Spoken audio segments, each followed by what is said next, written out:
여신도주의를 만들어서 복을 만들고 주님의 역사를 드러내는 능력의 여신도회가 될 수 있기를 주님의 이름으로 축원드립니다. 한 해를 시작하면서 모두 마음속에 금년 한 해 내가 바라고 원하는 소망들을 생각을 합니다. 내 노력과 정성 그리고 지혜와 결심이 반드시 동행해야 합니다. 그런데 아무리 내가 이렇게 노력과 정성, 지혜와 열심을 가지고 있다 할지라도 반드시 있어야 할 것이 없으면 우리는 아무것도 이룰 수가 없습니다. 그거 바로 하나님이 우리와 함께 해 주셔야 한다는 것입니다.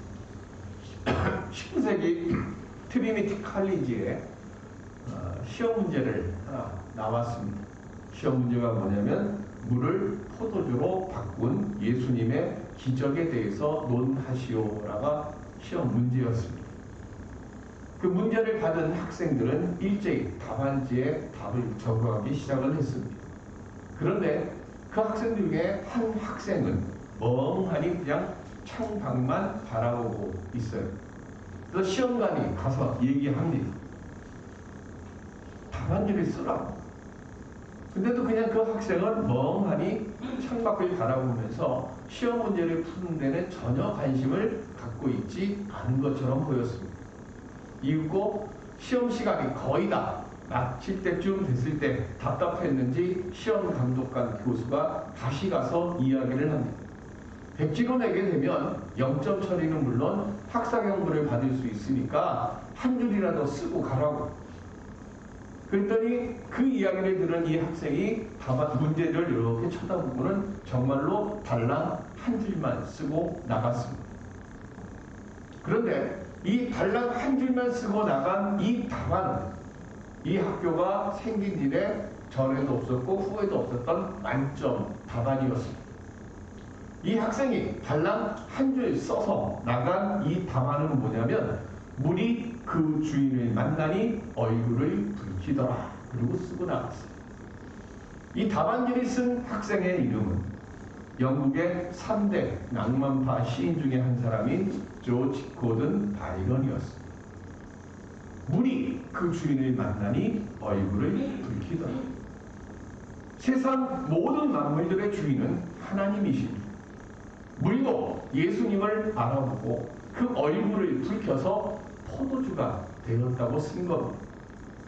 주님과 우리가 동행할 때 우리를 근심케 하고 시험에 빠지게 되는 모든 마귀의 괴계나 시련, 물이 주님을 만나서 그 얼굴을 붉혀 포도주가 변했던 것처럼 마귀의 괴계는 그 힘을 잃어버리게 될 줄로 믿습니다.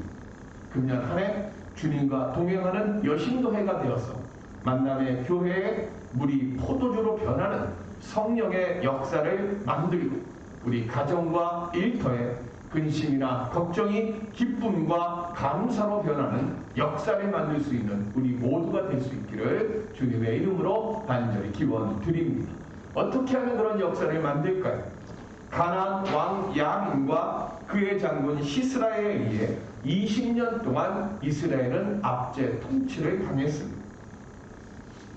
성경을 보실까요? 사사기 4장 4절 시작. 그때 랍비돗의 아내 여선지자 두보라가 이스라엘의 사사가 되었는데 아멘. 두보라는 사사가 되기 전에 뭐였다고 그랬어요? 여선지자라 그랬습니다. 자, 선지자는 뭘 하는 사람입니까? 그에게 들려진 하나님의 말씀을 백성들에게 전하는 사람입니다. 드보라는 선지자로 세움을 받고 사사로 부름을 받았는데 그 전에는 그냥 평범한 가정주부였습니다. 한 남편의 아내였어요. 그런데 그가 지금 평범한 가정의 아내로 있던 드보라를 부르셔서 위기에 처한 민족을 구원하라고 하나님께서 사사로 그를 세워주신 겁니다. 그런데 사사로 드보라를 세우시면서 드보라에게 삼촌과 같은 무슨 괴력을 주셨느냐? 안 주셨습니다. 그러면 갑자기 그 나라에게 야 내가 용병을 이만큼 살게 하고 돈을 주셨느냐? 돈도 안 주셨습니다. 드보라에게 사사로 세우시면서 하나님께서 주신 것은 딱 한 가지밖에 없습니다. 그게 뭐냐면 하나님의 말씀만 주셨어요. 그 하나님의 말씀을 받은 드보라는 아비노함의 아들 바락에게 사람을 보냅니다. 그리고는 뭐라고 얘기하는가 하면 4장에 나오는 얘기예요. 납달리와 스불론 야손 10,000명을 이끌고 가서 야빈의 군대장관 히스라를 공격하고 그를 치라고 합니다. 그러면서 그 이야기를 하고 우리 성경을 켰으니까 한번 보실까요? 사사기 4장 7절. 사사기 4장 7절. 여기는 없어요. 시작. 내가 야빈의 군대장관 히스라와 그의 병거들과 그의 무리를 기손 강으로 이끌어 내게 이르게 하고 그를 내 손에 넘겨주리라 하셨느니라. 아멘. 역시 드보라가 자기에게 받은 것, 하나님으로부터 받은 건 하나밖에 없어요. 뭐예요? 하나님의 말씀밖에 없어요.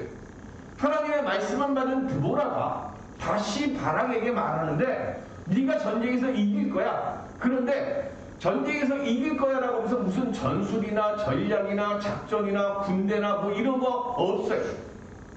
다 무서워서 숨어서 벌벌 떨고 있는 납달리하고 스불론 자손들 중에 10,000명이 너를 도우러 올 거야. 그러니까 그를 쳐. 그러고 하나님께서 그들을 너의 손에 넘겨주시기로 했어. 이 얘기밖에는 없어요. 그런데 바락은 드보라가 말한 내 손에 붙일 것이다 라고 하는 그 말씀 하나만 믿고 공격을 합니다. 그리고 승리를 거둡니다. 그 전쟁에서 승리를 거둔 뒤에 이 히스라는 또 역시 이름 없는 겐 족속의 아내 야엘에 의해서 말뚝을 박혀 죽임을 당합니다. 이게 4장에 나오는 이야기예요. 이렇게 전쟁에서 승리한 뒤에 오늘 본문의 말씀 5장 드보라와 바락의 노래가 나옵니다. 이 드보라와 바락의 노래 중에 2절을 보시면 5장 2절 이건 여기 있어요. 시작. 이스라엘의 영솔자들이 영솔하였고 백성이 즐거이 헌신하였으니 여호와를 찬송하라. 아멘. 여기 이스라엘의 영솔자들이 영솔하였고 이렇게 번역이 되어 있는데요. 히브리 원문을 보면 이렇게 되어 있습니다. 이스라엘 안에 긴 머리를 풀어 헤치고 라고 되어 있습니다. 긴 머리를 풀어 헤치다는 얘기는 뭐냐면 전쟁에서 내가 하나님의 말씀대로 하겠습니다라고 다짐하고 서약하는 사람들이 있습니다. 삼손이 바로 대표적인 사람입니다. 긴 머리를 풀어 헤쳤다. 이 이야기는 뭐냐면 나실인의 서약을 얘기하는 거예요. 그러니까 스불론과 납달리 자손 10,000명이 전쟁을 하러 가면서 하나님 앞에 지금 뭘 하는 거예요? 헌신하겠습니다. 이 전쟁에서 내가 하나님께 그 명령대로 싸우겠습니다 라고 하면서 머리를 깎지 않고 긴 머리를 풀어 헤쳐서 나실인의 서약을 하고 이 전쟁터에 들어가는 거예요. 20년 동안 압제를 받은 상황에서 벗어나기 위해서 백성들이 하나님 앞에서 서약을 하고 하나님의 말씀에 헌신을 한 것. 이렇게 헌신을 한 상황이 어떤가 하면 본문 6절. 일어나 뒤로 좀 돌려. 6절. 시작. 아날의 아들 삼갈의 날에 또는 야엘의 날에는 대로가 비었고 길의 행인들은 오솔길로 다녔도다. 아멘. 대로가 왜 비었을까요? 그리고 왜 오솔길로 사람들이 다녔을까요? 자신들을 압제하는 민족들이 대로를 가다가 만나면 무슨 괴롭힘을 당할까봐 그게 걱정이 되고 그게 염려가 돼서 다 어디로 다녔는가 하면 원래 사람들이 다니는 큰 길로 안 다니고 조그만 숲속에 있는 오솔길, 숲속 샛길로 숨어 다녔어요. 그런데 그 6절 맨 앞에 아낫의 아들 삼갈의 날에 이렇게 되어 있습니다. 삼갈이 누굴까요? 3장 31절에 나오는 얘기인데요. 평범한 목자였던 사람이에요. 그냥 평범한 목자였는데 어느 날 하나님께서 그에게 능력을 주셨어요. 그래서 소모는 막대기를 들고 블레셋 사람 600명을 죽여요. 그리고는 이스라엘을 구원시켰습니다. 이 사람이 세 번째 사사예요. 그런데 블레셋 사람들이 두려워서 피해 다니던 시절에 하나님께서 그를 불러서 사사로 쓰신 거예요. 하나님으로부터 불림을 받기 전까지 삼가도 역시 대로로 다니지 않고 어디로 다녔어요? 오솔길, 샛길로 다니던 사람. 그도 두려웠던 사람이에요. 그런데 하나님의 말씀의 능력이 그에게 임하니까 그가 그냥 손에 자기가 농도로 지으면서 소 몰고 다니던 그 사람이 자신의 손에 들고 있는 막대기가 삼손의 괴력 같은 역사를 하나님이 삼갈에게 주신 거예요. 피해 다니고 숨어 다녔던 작은 사람입니다. 그런데 하나님의 말씀의 능력을 덧입고 하나님이 나와 동행하신다, 나와 함께 하신다는 그 확신이 생기니까 비겁자였던 그 사람이 하나님의 헌신자로 변했고, 하나님의 헌신자로 변하니까 그를 두렵게 했던 블레셋 사람 600명을 그냥 소모는 막대기로 때려서 그들을 쓰러뜨린 겁니다. 그리고 나서 3간 이후에 또다시 압제를 당합니다. 그게 4장의 얘기예요. 왜 압제를 당했을까? 출입을 시켜주셨고 홍해와 요단강을 갈라서 백성들을 건너게 해주셨고 여리고성과 가나안 땅을 점령케 해주셨던 그 하나님의 동행하심을 백성들이 잊어버린 것. 그래서 그들이 하나님을 떠났고 가나안 땅에 가득한 우상과 이방 신들을 따르기 시작합니다. 이유는 하나입니다. 하나님이 함께 하시지 않아도 저들처럼 강대한 나라를 만들고 저들처럼 멋있는 문명과 문화를 만들면 좋겠다라고 하는 마음이 그 안에 들어오는 거예요. 그런데 하나님을 버리고 하나님을 떠나고 그 마음속에 믿음이 없으면 다른 거라도 그 안에 들어와야 돼요. 그런데 그 사람들은 용기도 없었고 싸우고자 하는 사기도 없고 무엇보다도 헌신자가 없었습니다. 그리고 그렇게 되어져서 그들이 압제를 당하면 그때마다 하나님께서 사사를 보내주셨습니다. 자, 우리 성경을 보실까요? 사사기 3장 15절. 여기는 없어요. 사사기 3장 15절.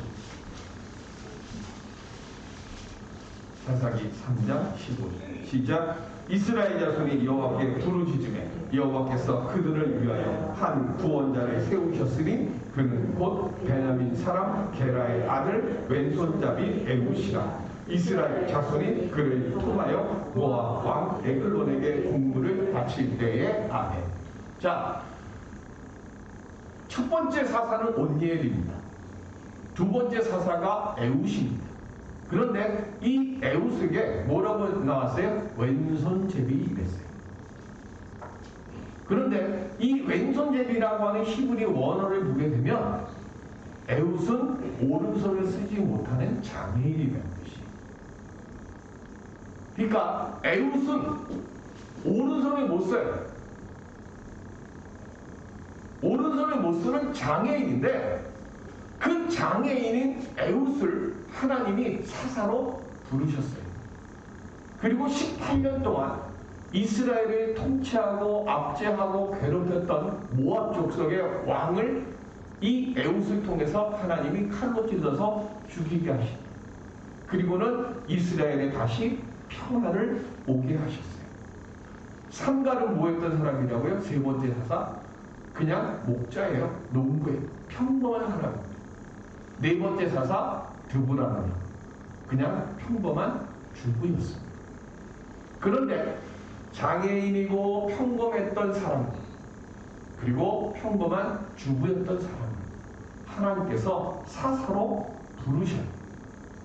이 얘기는 뭐냐면 하나님은 이 세상에 헌신자를 통해서 일하시는 분이라는 것을 말씀하는 겁니다. 역사를 얻고자 하면 우리 만남의 교회가 우리 가정이 하나님으로부터 어떤 역사를 얻고자 하면 누군가가 헌신자가 되어야 한다는 거예요. 헌신자가 없으면 아무것도 이루지 못한다는 겁니다. 에이 나는 못해요. 나는 연약해요. 에웃은 오른손을 못 쓰는 장애인임에도 불구하고 그 민족을 구원하는 부름에 헌신했어요. 그래서 18년 모압의 통치로부터 건짐을 받아요. 아무것도 하지 않는 공동체, 교회나 가정에는 아무 일이 일어나지 않습니다. 특별한 사람 부르셔서 하나님께서 그들을 사사로 쓰신 게 아니에요. 겁이 나서 대로로 다니지 못하던 사람들 중에서 에우스를 불렀고 삼가를 불렀고 드보라를 불렀습니다. 도저히 이길 수 없는 싸움이라고 생각해서 스스로 포기하고 있는 그 상황에서 아니 내가 너희와 함께 한다니까, 내가 너와 함께 한다니까, 그러니까 세상에 있는 세상의 그 무력과 그들의 힘과 그들의 단결력을 보고 두려워서 소로로 다니지 말고 샛길로 다니지 말고 이제부터는 내가 너와 함께 할 거니까 두려움 없이 대로로 가라는 거예요. 원래 이 대로는 너희의 길이라는 거예요. 그런데 왜 세상 것에 두려워서 소로로 다니고 대로로 가는 그 길을 빼앗기고 잃어버리고 왜 저들과 맞서서 싸우겠다고 아무도 일어나지 않느냐? 그래서 하나님은 지극히 평범한 사람들 중에서 한 사람씩을 택해가지고 1대, 2대, 3대, 4대의 사사로 만드셨어요. 그리고 도저히 이길 수 없는 전쟁이라 여기고 스스로 도전을 할 엄두도 내지 못하는 그 사람들을 통해서 압제들의 핍박이 거세질 때 그때 하나님의 말씀의 능력을 받고 그 힘을 얻어서 벌떡 일어선 거예요. 그 하나님의 말씀이, 그 하나님의 능력이 오늘 드보라에게 임했습니다. 어떻게 임했는가? 오늘 본문 7절에 봅니다. 5장 7절 시작. 이스라엘에는 마을 사람들이 그쳤으니 나 드보라가 일어나 이스라엘의 어머니가 되기까지 그쳤도다. 아멘. 20년 동안 가나안 왕 야빈과 군대 장관 시스라가 두려워서 벌벌 떨던 그 백성들에게 일어나서 가나안 왕 야빈에게 대적하라고 이야기를 하는 그 어머니의 믿음을 드보라가 보였어요. 그런데 이 드보라의 그 말을 듣고 어떻게 20년 동안 두려워서 벌벌 떨던 사람들이 갑자기 용사가 되고 갑자기 헌신자가 됐을까요? 요한복음 11장 40절 시작. 예수께서 이르시되 내 말이 내가 믿으면 하나님의 영광을 보리라 하지 아니하였느냐 하시니 아멘. 예수님께서요 성도들에게 있어서 하나님을 믿는 사람들에게 있어서 가장 중요한 말씀 두 단어가 이 말씀 속에 있어요. 믿음의 핵심이 바로 여기에 있습니다. 뭐가 있는가 하면 믿으면 뭐 한다고요? 보리라. 이게 우리 믿음의 핵심이죠. 뭐부터 하라고요? 순서가 중요해요. 믿으면 보리라. 나사로가 죽은 지 나흘이 지났습니다. 예수님께서 나사로의 무덤 앞으로 가셨습니다. 그리고는 예수님께서 무덤의 돌을 돌려 옮기라고 했을 때 죽은 지 나흘이 지나서 시체에서 냄새가 나기 시작합니다. 그때 예수님이 하시는 말씀이 믿으면 보리라 그러십니다. 믿어야 보이는 거예요. 그런데 우리는 어떻게 합니까? 보여주시면 믿겠습니다. 순서가 바뀌면 안 돼요. 드보라나 삼갈이나 에웃이나 다 뭐했냐? 믿었어요. 그래서 뭘 했어요? 봤어요. 뭘 봤습니까? 하나님의 영광이 임하는 걸 본 겁니다. 근데 우리는 뭐라고 얘기하는가 하면 상황이 변화되면 그래서 무언가 희망의 쌍이 보이면 그때 믿겠습니다라고 말합니다. 좋은 결과가 나타나면 그때 믿겠습니다라고 말하는 거예요. 그런데 예수님은 우리에게 말씀하십니다. 아직 나사로가 일어나지 않았지만 나사로가 일어날 것이라고 너희들이 믿을 수가 있느냐라고 묻는 거예요. 믿음의 눈으로 살아난 나사로를 볼 수가 있느냐라고 묻습니다. 믿음의 눈으로 너희의 장래를 볼 수 있는 눈을 가지고 있느냐라고 지금 물으시는 거예요. 만약에 그 눈을 가지고 있다고 하면 너희가 하나님의 영광을 보게 될 것이라고 말씀하십니다. 패배를 생각하고 절망을 생각하며 바라보는 사람은 패배하고 절망할 수밖에 없고 그 자리를 절대로 벗어날 수가 없습니다.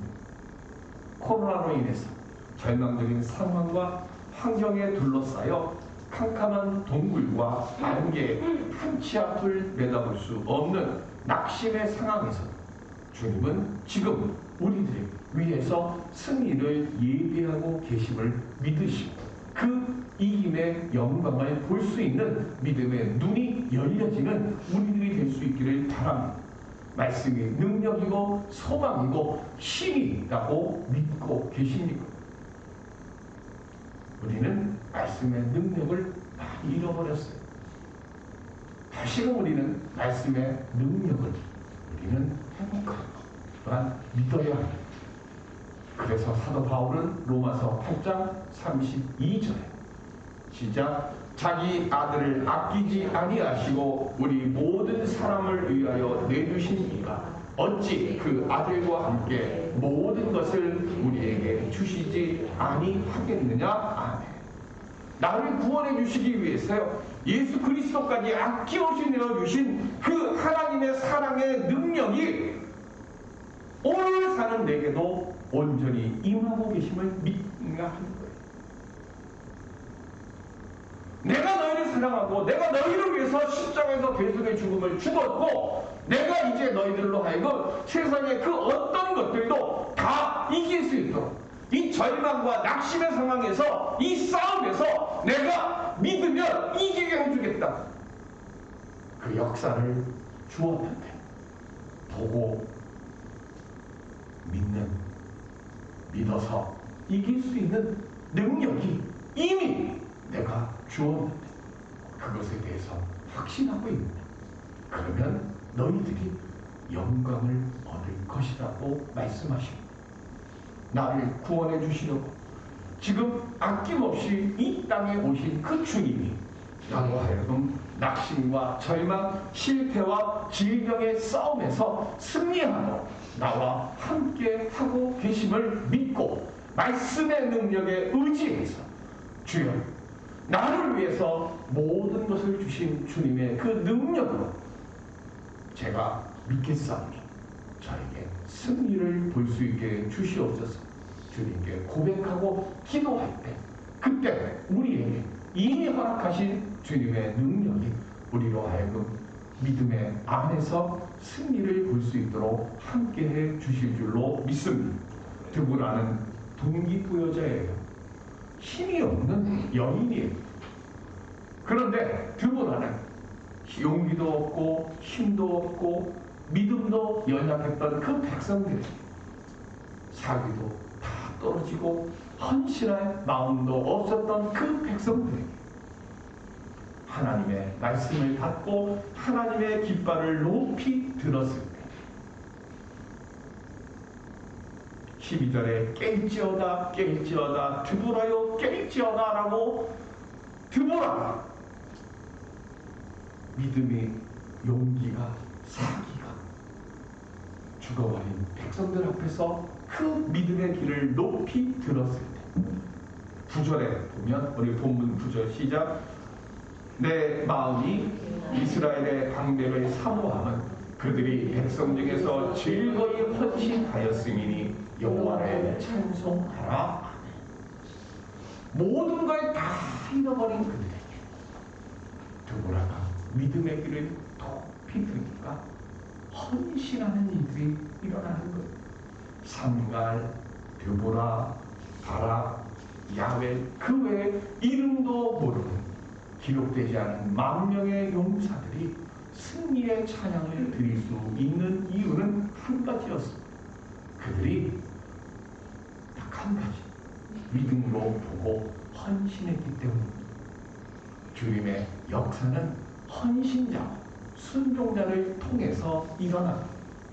오늘 여신도 주님 드보라와 야베 같은 우리 모두는 평범한 여인들입니다. 그러나 믿으면 보리라는 믿음을 가지고 헌신하는 여신노예가 될 때, 그래서 말씀과 기도의 깃발을 들고 사람을 세우고 살리는 주의 지혜자로 살겠습니다 고백할 때, 그때 바락 같은 남신노예가 우리 뒤를 따르도록 하나님께서 함께해 주실 줄로 믿습니다. 그렇게 남녀 신도회가 한마음이 되어서 헌신자가 되어질 때, 그때 주님께서 우리의 삶에 기적을 만드시고 우리 만남의 교회에 새롭고 놀라운 승리의 노래를 부를 수 있도록 역사해 주실 줄로 믿습니다. 이 은혜의 역사를 만들어가는 그 시작을 여는 드보라가 되어지는 우리 모든 여신도회가 될 수 있기를 주님의 이름으로 축원드립니다. 기도하겠습니다.